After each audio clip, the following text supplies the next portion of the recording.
नमस्कार मित्रांनो, आजच्या व्हिडिओमध्ये आपण संजय गांधी निराधार अनुदान योजना 2026 संदर्भातील 12 जून 2026 पर्यंतची सर्वात महत्त्वाचे जे अपडेट आलेले आहेत ते जाणून घेणार आहोत.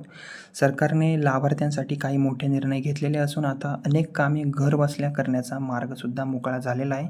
तसेच लाभार्थ्यांच्या पडताळणी प्रक्रियेतही आता मोठे बदल करण्यात आलेले आहेत, म्हणून व्हिडिओ तुम्ही शेवटपर्यंत नक्की पहा. ओके, आता जी पहिली अपडेट आहे त्याबद्दल सांगायचं झालं तर संजय गांधी निराधार योजना, श्रावणबाळ योजना आणि इतर विशेष सहाय्य योजनांमधील लाभार्थ्यांसाठी सरकारने एक मोठी सुविधा सुरू केलेली आहे. आता लाभार्थ्यांना वारंवार सरकारी कार्यालयात जाण्याची गरज कमी होणार आहे, कारण की सरकारने डिजिटल हयात प्रमाणपत्र प्रणाली आता सुरू केलेली आहे. ओके, कारण की पूर्वी हयात प्रमाणपत्र सादर करण्यासाठी लाभार्थ्यांना तहसील कार्यालय, सरकारी कार्यालय किंवा संबंधित विभागाकडे जावे लागत होते, परंतु आता डिजिटल सुविधेमुळे हे काम आता अधिक सोपे झालेले आहे. लाभार्थी घर बसल्या स्वतःचे हयात प्रमाणपत्र सादर करू शकतात.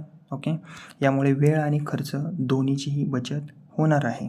ओके, तसेच आता फेस आयडेंटिफिकेशनद्वारे पडताळणी होणार आहे. सरकारने आधारित फेस आयडेंटिफिकेशन तंत्रज्ञानाचा वापर आता सुरू केलेला आहे. यामध्ये लाभार्थ्याचा चेहरा आणि आधार माहितीच्या आधारे पडताळणी केली जाते. यामुळे बनावट लाभार्थ्यांना आता आळा बसणार असून पात्र व्यक्तींनाच फक्त लाभ मिळणार आहे. ओके, तसेच आता बेनिफिशरी सत्यापन ॲपची सुविधा सुरू करण्यात आलेली आहे. लाभार्थ्यांची पडताळणी अधिक सुलभ करण्यासाठी काही भागात बेनिफिशरी सत्यापन ॲप याचा वापर सुरू करण्यात आलेला आहे. या ॲपच्या माध्यमातून लाभार्थी पडताळणी प्रक्रिया अधिक जलद आणि पारदर्शक होणार आहे आणि याचा फायदा हजारो लाभार्थ्यांना निश्चितच होणार आहे. ओके, तसेच आता आर्थिक मदत ही सुरूच राहणार. ओके, संजय गांधी निराधार योजनेअंतर्गत पात्र लाभार्थ्यांना नियमित आर्थिक मदत दिली जाणार आहे. या योजनेचा लाभ निराधार व्यक्ती असतील, विधवा महिला असतील, अपंग व्यक्ती असतील, अनाथ, गंभीर आजारग्रस्त आणि इतर पात्र नागरिकांना मिळणार आहे आणि मिळतच आहे. ओके,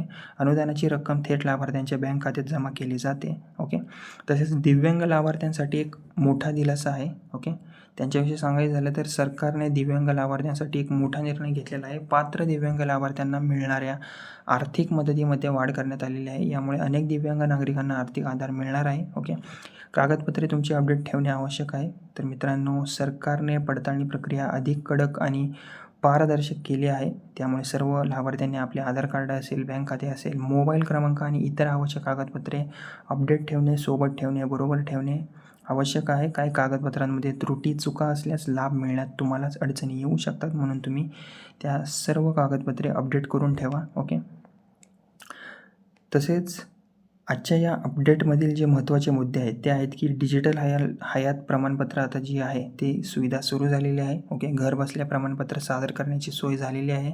आधार आधारित फेस आयडेंटिफिकेशन पडताळणी सुरू झालेली आहे. बेनिफिशरी सत्यापन ॲपचा वापर करता येईल. लाभार्थ्यांना DBTद्वारे आर्थिक मदत सुरू होणार आहे आणि दिव्यांग लाभार्थ्यांसाठी वाढीव आर्थिक सहाय्य मिळणार आहे. आधार, बँक खाते आणि मोबाईल माहिती अपडेट ठेवणे आवश्यक आहे. पडताळणी प्रक्रिया अधिक पारदर्शक आता करण्यात आलेली आहे.